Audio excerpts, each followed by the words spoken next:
Well, good morning, everybody. My name is Mike Matrone. I'm the Associate Director of the OCPD. And welcome to our September edition of Alumni Career Paths. This month, we're focusing on careers in nonprofits. We're joined today by Sarah Blake, who is the staff associate at the Population Council and is a recent alum from the sociology program. I can't get that word out. At the Population, and she graduated just recently, but she's worked for some time with the Population Council, so she has a great perspective on working at nonprofits. We're supposed to be joined by Mark Peterson. He has yet to show up unless he's joined in while I can't see everybody and while I'm sharing screens, but he is Senior Program Officer for Global Education at the Bill and Melinda Gates Foundation and is also an alum from, I think, what used to be the Computational Biology program, which is now something else, which I don't know where that is anymore. And he's happy to be connected with through LinkedIn, as well as his personal, or as his professional email, Mark Peterson at the Gates Foundation email that you see there.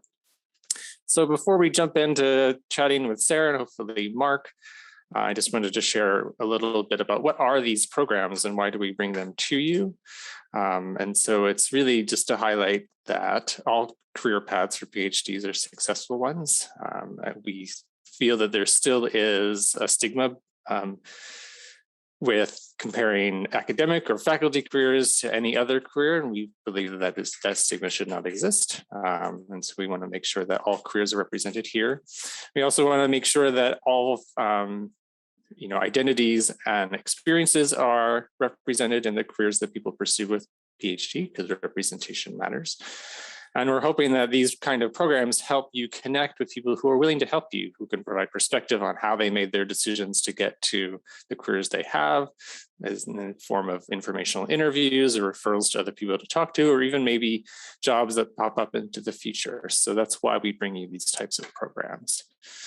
We ask all of our panelists today, but all for every Alumni Career Paths, to answer a series of questions, like 6 common questions about all of their careers. And you can find that at the page called The Fundamentals. It's part of every month's, there's a link for it on every month's page. You can see it here. There's a QR code as well as the tiny URL. So if you'd like to see the answer to Sarah's and Mark's responses, as well as those from past years, it is a living resource on OCPD's website, so they can help you get some information about the different careers you can pursue on your own time in an asynchronous manner. So if you know somebody who is not able to attend this session, please refer them to this as a way to get information on it. But this also will be recorded or is being recorded so that you can and others can see it in the future. And so what we'll do today is we do a little bit of introductions, but first we'll introduce you to Ucsf Connect and do a moderated Q&A. And that will be the recorded portion, and then we'll skip into the audience Q&A and some concluding remarks, which will not be recorded. So if you don't want to record it on camera, you do not have to be. And so I was joking with Sarah before we opened up the waiting room that she would be representing all nonprofit careers, because she was connected to us through Rashawn Lane, who was supposed to join us today, but was unable due to a family emergency. And I'm guessing Mark had something come up that has prevented him from joining. So we'll have an exclusive conversation with Sarah. So thank you, Sarah, for on 1 short notice and 2 taking the time to come speak with our current students and postdocs today. So I figured we'd start with you introducing yourself and also just telling us your career story of, your time at UCSF and how, what you studied, how your training led to, the kind of career that you have today, and other factors that you think were important in getting you here. So thank you. Thank you. I'm happy to be here and hopefully represent the field well.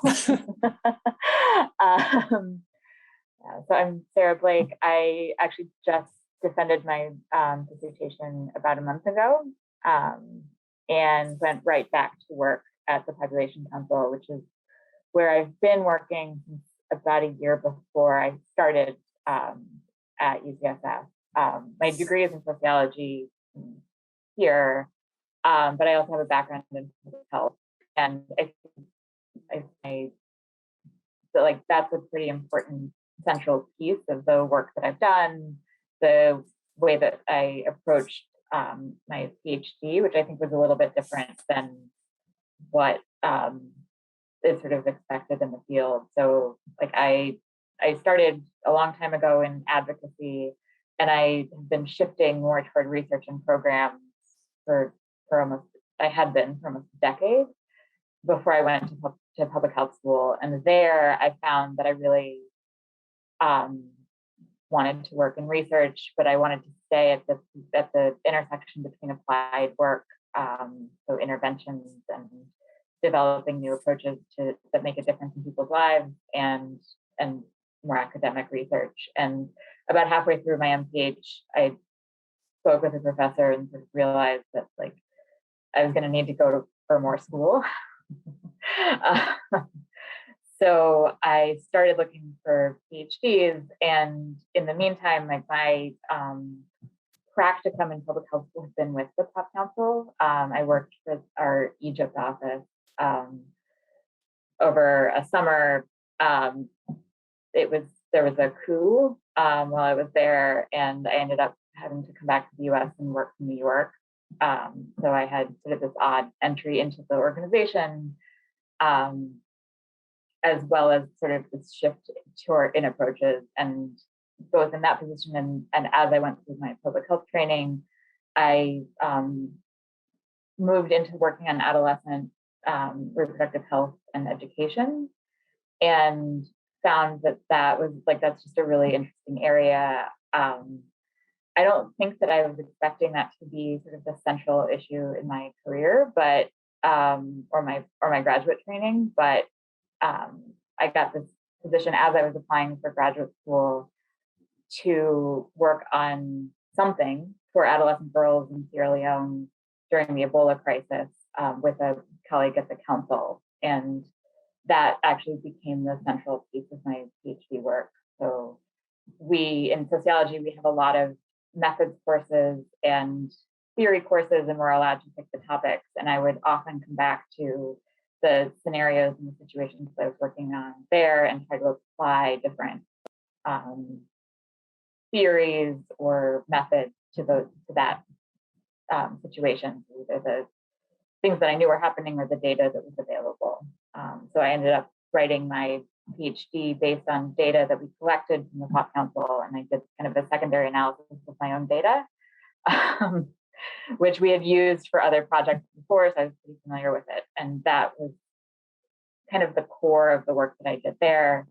But at the same time, as I've been working through my PhD, obviously things in the world have changed. So the work that I was doing at the council has also shifted a bit. So I have done a lot of work on technical assistance and capacity strengthening in programming for adolescent girls, because we've found that there's a real lag between doing research and understanding what's going on with girl situations and applying that to practice. So I've been kind of sitting in that position, which is kind of unusual both for an academic and within the Pop Council, but it is important in the field, I think, because there's a real growing interest in girls' health and well-being in different contexts. And through that, I've been working largely in Central Asia for the last year and a half, remotely.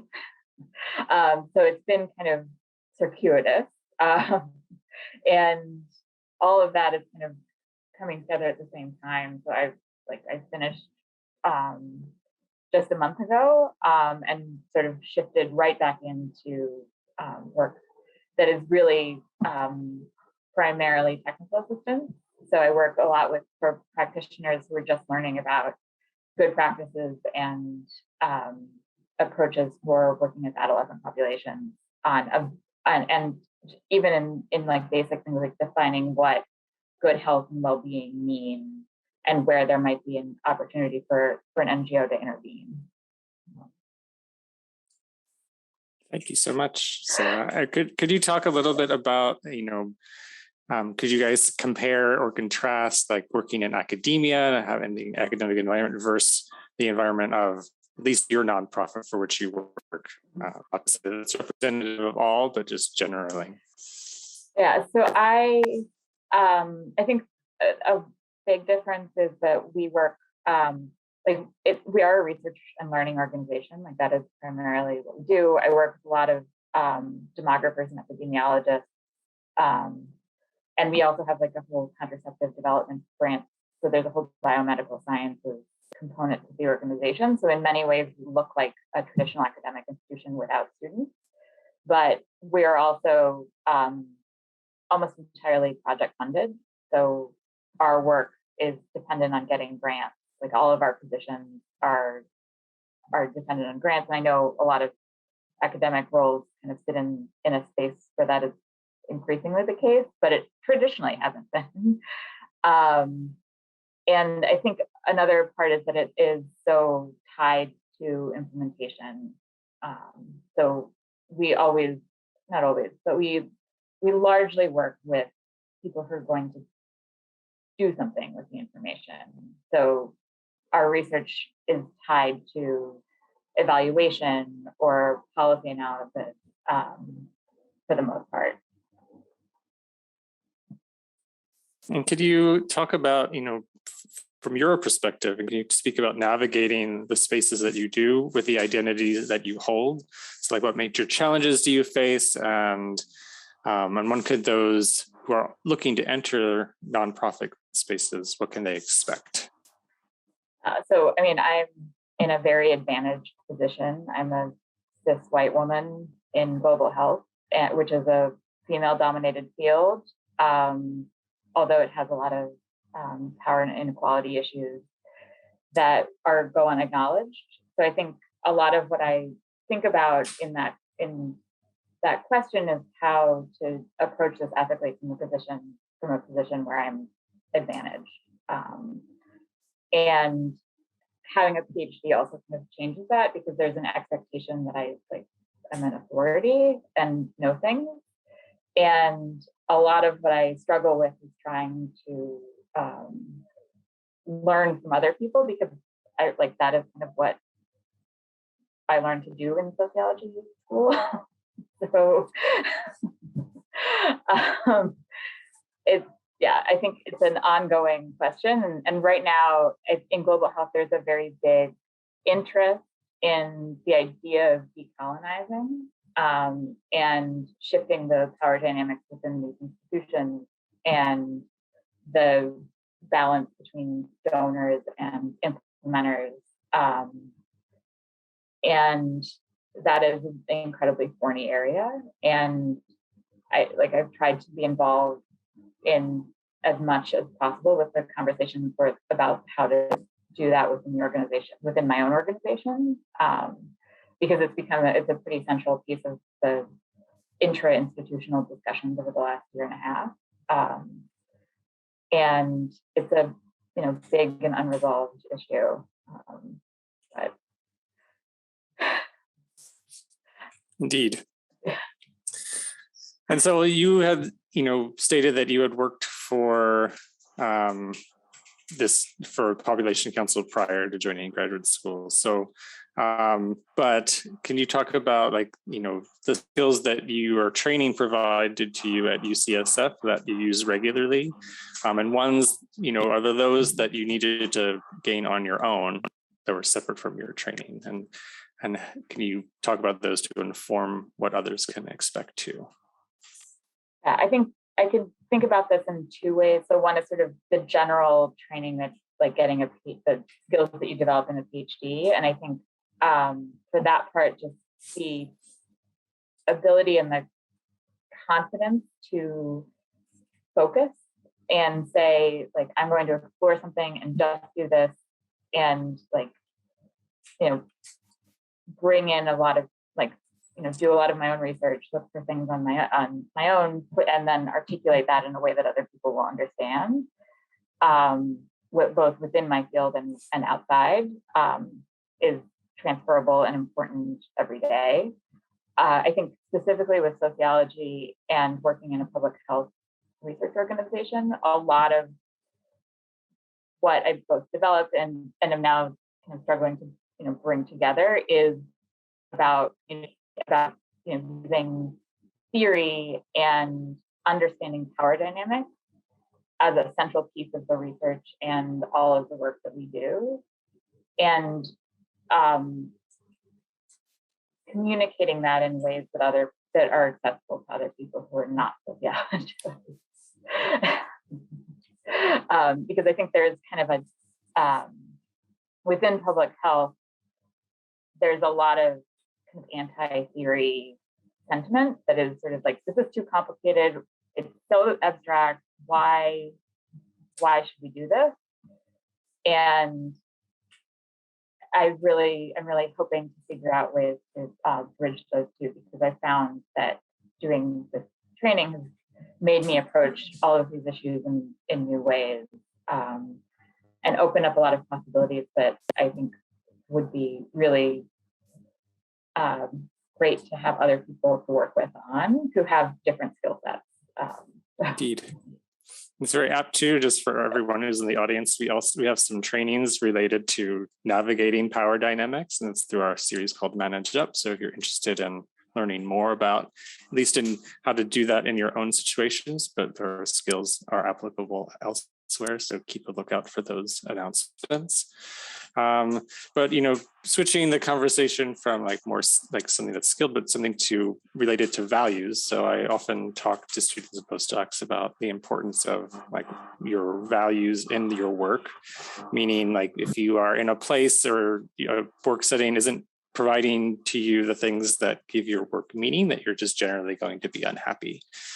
And so can you talk a little bit about what your values were, maybe when you started graduate school, and how they've changed, if at all, and how your values are being met by the work that you do? I think one of the reasons that I chose UCSF is because it has a real applied social justice frame to sociological problems and issues in health and medicine. So that was really important to me as I was thinking about what I might do with a PhD. So I wanted to do research that would matter, and that would be aligned to problems in the world that felt like they were ongoing and where there was a potential for making change. And it's that is, I've tried to maintain that throughout. I think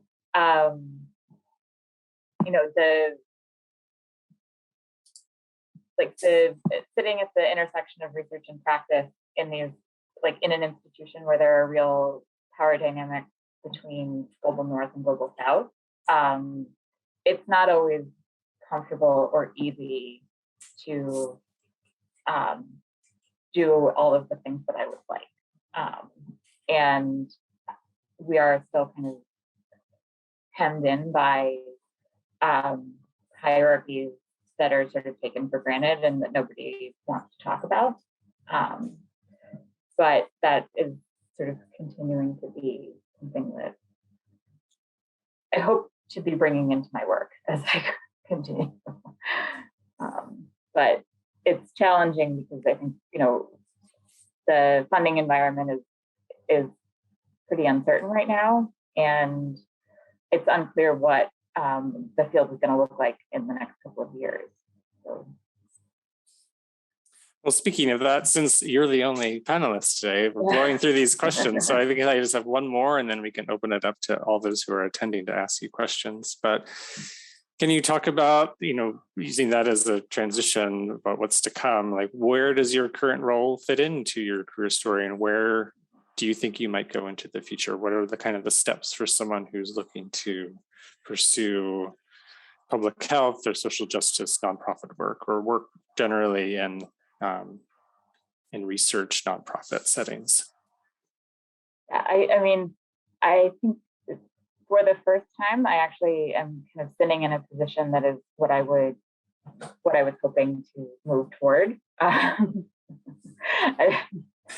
And part of that is that partly because of the project funded nature of our work, and a little bit related to the structure of the organization, we do have a lot of autonomy in developing projects and putting together the kinds of teams and approaches that we want within the organization. So, and as you have more experience or more training, that becomes more possible. But because we have to, apply for grants all the time, it's a real kind of ongoing part of the work, which is, it's stressful and challenging because we don't know where our money is going to be year to year sometimes.